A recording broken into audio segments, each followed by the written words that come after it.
एक बार एक शेर ने एक लोमड़ी को पकड़ लिया। उसको खाने ही वाला था कि लोमड़ी बोला, महाराज मैं एक तो छोटी सी जीव हूँ, अगर आप मुझे छोड़ दोगे तो मैं आपके लिए बड़ा शिकार ला करके दूंगा। शेर ने भरोसा करके उसे छोड़ दिया और बोला कि अभी शिकार ला करके दे, नहीं तो तेरा शिकार कर दूंगा। लोमड़ी एक गधे के पास गया और जाकर के बोला, हमारे जंगल का राजा शेर अपना उत्तराधिकारी ढूंढ रहा है, उसके लिए तुम एकदम सही उत्तराधिकारी हो, इसीलिए कहता हूँ तुम मेरे साथ चलो और मैं तुम्हें जंगल का राजा बनवा दूंगा। लोमड़ी गधे के बातों में आ गया और वो उसके साथ शेर के पास चला गया। शेर देखते ही उस पर झपाटा मारा और गधे का एक कान शेर के मुंह में आ गया। गधा जान बचाकर वहां से तो भाग गया, लेकिन उसका एक कान शेर के मुंह में रह गया।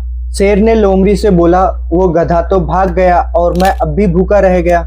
लोमड़ी ने बोला, आप चिंता क्यों करते हो महाराज, वो गधा ही तो है, मैं उसे दोबारा पकड़ कर फिर लाता हूँ। गधा उसे देखते ही बोला, भाई तेरे चक्कर में तो शेर ने मेरा एक कान खा गया। लोमड़ी बोला, अरे भाई तू तो मूर्ख है, शेर ने तेरा कान इसलिए खाया क्योंकि वो तुझे अपना मुकुट पहनाना चाहते थे और कान बीच में आ रहा था। चल दोबारा चल मेरे साथ, इस बार ऐसा कुछ नहीं होगा। गधा तो आखिर गधा है, वो दोबारा लोमड़ी के साथ शेर के पास पहुंच गया। इस बार शेर ने झपाटा मारा तो गधे की पूंछ उसके मुंह में आ गई और वो पूंछ मुंह में रह गई और गधा फिर से भाग गया। शेर बोला, गधा तो फिर से भाग गया। लोमड़ी बोला, महाराज आप चिंता क्यों करते हो, गधा ही तो है, उसे मैं फिर से ले आऊंगा। लोमड़ी फिर से गधा के पास गया और गधा गुस्से में बोला, भाई तू तो मेरा काम तमाम करवाना चाहता है, इस बार तो शेर ने मेरी पूंछ खा गया।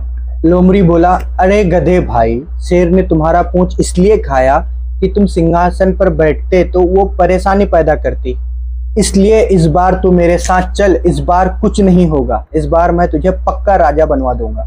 गधा फिर से लोमड़ी के साथ शेर के पास चला गया। शेर ने इस बार ऐसा दाव खेला, गधे का काम एक बार में तमाम कर दिया। शेर का पूरा पेट भरने के बाद शेर तालाब में नहाने चला गया। पीछे से लोमड़ी ने गधे का दिमाग खा गया। शेर वापस आया, जैसे ही उसने गधे को देखा तो लोमड़ी से पूछा, इसका दिमाग कौन खा गया। लोमड़ी हंसते हुए बोला, महाराज अगर गधे के पास दिमाग ही होता तो बार बार यहाँ वापस क्यों आता। कहानी का मोरल ये है, किसी ने आपको धोखा दिया, बार बार धोखा दिया, फिर भी आप उसे सपोर्ट कर रहे हो और उसके विकास का इंतजार कर रहे हो, तो फिर आप जो ये गधा है अभी इस कहानी का, उससे भी बड़ा गधा हो। असल में ये कहानी गधा शेर लोमड़ी का है ही नहीं, ये कहानी है हमारे देश की जनता का और बीजेपी का और जो हमारे देश में दो चार उद्योगपति है उनका। कोई शेर बना बैठा है, कोई लोमड़ी, और जनता को लोग गधा समझते हैं, इसीलिए तो बार बार आते हैं, नई गोली देके नया चूरन देकर के जनता से लूट के लेके जाते हैं। पिछले 11 साल में बीजेपी ने अडानी अंबानी जैसे लोगों को क्या क्या नहीं बेचा, एयरपोर्ट से लेकर के इंडियन ऑयल से लेकर के जितना कुछ है, बाहर में खाली जहां जमीन मिल रहा है वहां पे अडानी के नाम कर दे रहा है, कोयला पूरा अडानी के नाम कर दिया। हर एक चीज जनता को गधा समझ के वो लोमड़ी शेर के हवाले हर एक चीज करता जा रहा है। और इन 11 साल में जो जो उन्होंने किया आप लोग के सामने हर एक चीज है। एक बार गूगल करके देख लो कि इन 11 साल में मोदी जी ने अब अडानी अंबानी को क्या क्या चीज बेचा। जब गूगल का रिजल्ट सामने आएगा ना, आपका दिमाग हैरानी से फट जाएगा कि हम लोग तो सच में उस कहानी वाले गधे से भी बड़ा गधा है। हम लोग बार बार मोदी पे भरोसा कर रहे हैं और मोदी हमारा ही बैंड बजा रहा है। तो अब की बार हम लोगों को समझना चाहिए और शुरुआत बिहार से करना चाहिए, क्योंकि बिहार में इलेक्शन आने वाला है और फिर से जो लोमड़ी है बिहार के लोगों को गधा समझ रहा है और उनको 10,000 का लॉलीपॉप दे रहा है। उनमें से कुछ औरतों को 10,000 दे दिया और झूठे झूठे वादा कर रहा है, क्योंकि 11 साल में जो पलायन है बिहार में 40% बढ़ गया है। आज से 11 साल 10 साल पहले जो जिस घर से या जिस गांव से जिस जिला से 100 लोग मजदूरी करने बाहर आते थे, मुंबई, कर्नाटका, गुजरात, उसके बाद राजस्थान, बेंगलोर, हैदराबाद, ऐसी जगहों में जिस जिला से 100 लोग आते थे, अभी उसी जिला से 180 से 150 लोग मजदूरी करने बिहार से बाहर निकलते, क्योंकि बिहार में कुछ है ही नहीं रोजगार के नाम पे, जमीन जायदाद से कुछ हो ही नहीं पा रहा। क्योंकि किसान अगर पूरा 6 महीना मेहनत करके प्याज आलू लहसुन उगा भी लेता है, टमाटर उगा भी लेता है, तो उनको उस चीज की क्या ही कीमत मिल जाता है।